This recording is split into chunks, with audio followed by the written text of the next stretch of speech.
Many changes, wonderful changes. I know change is progress and it's good, and I thank God for it. But sometimes I love the good old dark ages, like when you had a phone number and you could dial it and you could get an operator. Oh, that's great, but I know that has to change. In a life witness to such changes, where does her story begin? A story of a life well lived, a life fully lived. For Lucille Jacobs Spencer Nelson, the story may be said to begin with a name. When I was born many years ago, the doctor, Dr. Eben Alexander, delivered me, and I always heard all of my life, my mother would say, and his nurse, Mrs. Holloway, they named me Bilo, after a Bilo doll, which was at that time the little doll in my day. It's a name Lucille wears with pride. To this day forward, I don't even answer to my real name, Lucille. Always been Bilo. It's always been Bilo. I guess I remember my family. I felt we were never bored with them. You know, a lot of faults, I'll say that. But at least we never got bored. We could just sit and make conversation. You know, everything we did, it seemed in those days, were fun. This time of innocence and family shaped a young girl's tender heart. When I was a little girl, people would take Sunday rides with family. They don't do that anymore. We'd go out and loved it with the family. And as I used to want to go, it was then called Eastern State. And I used to want to say, let's go down to Eastern State. And the patients would be in the yard working. And they'd let me wave to them, which I wanted to do. And I don't know how I identified so much then with medicine and that sort of thing. And the psychiatric end of it, too. The scenes she witnessed at what is now known as Lakeshore would never fade for Bilo. She would devote much of her time and energy as a volunteer and as a board member. And I loved every minute of it. And with the patients and the staff. I was on the board for almost 25 years. But first, there was time for growing up. It was a great time growing up. I remember growing up in the summer, it was during the war, and gas rationing was on. And the only thing, the girls, the boys were gone. We would, in the summertime, we had gas cards, and we would go out as girls in the daytime. There was nothing to do. Drive all day long. I don't know how. We had to coast most of the time because of the gas. Her adventures would naturally lead to downtown Knoxville. We would go every Saturday uptown, and we would ride the bus. We had $2, and we went to the S&W, and it was just like going into a castle. And we ate up there, and to us, it was just the top of the world. And then we'd go down to the Tennessee Theater and see the movie, and then we would take the bus back to Scenic, and one of our parents would be there. And we had $2, as I said, and always came home with money. And it was wonderful. Bilo saw a world of wonder around her, many times in places off the beaten path. And then we would go to the courthouse and watch all the criminal trials. Ray Jenkins was he was wonderful. And it was like going to a movie. There was always something exciting. And that is the way that we spent our summers until the war is over.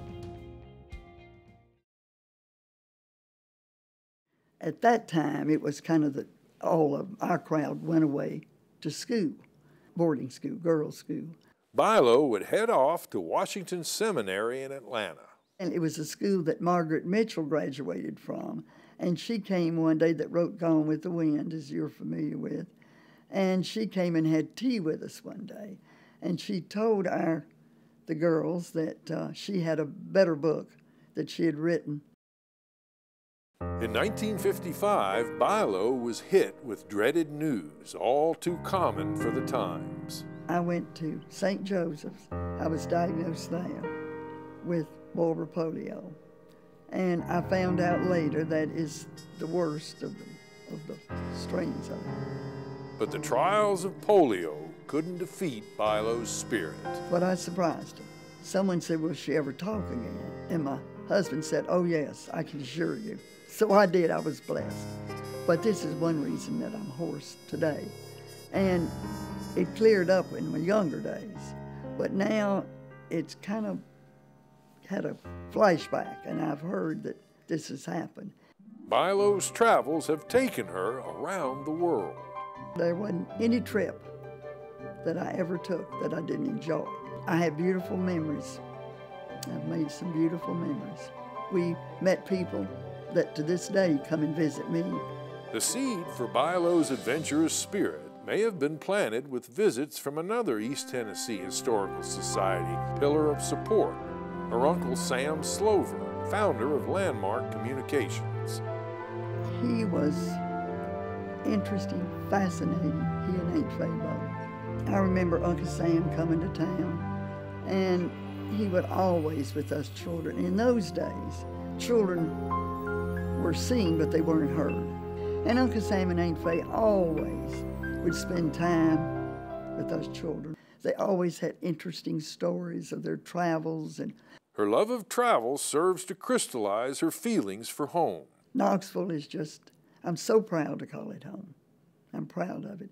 And any place I go, I'll say, I'm from East Tennessee, and I'm proud of my heritage, and I am. She has shown her feelings for East Tennessee and its people by a lifetime commitment to service.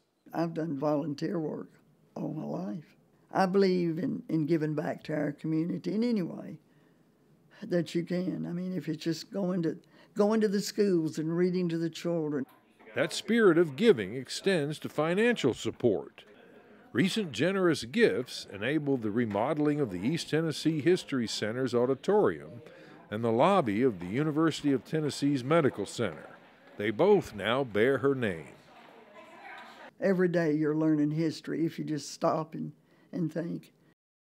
That respect for learning and for teachers harkens back to her days as a student. My civics teacher in Tyson, Mr. Tubbs, one of the best teachers I ever had. I got my love for civics there. I think he was a good teacher, is what it amounted to.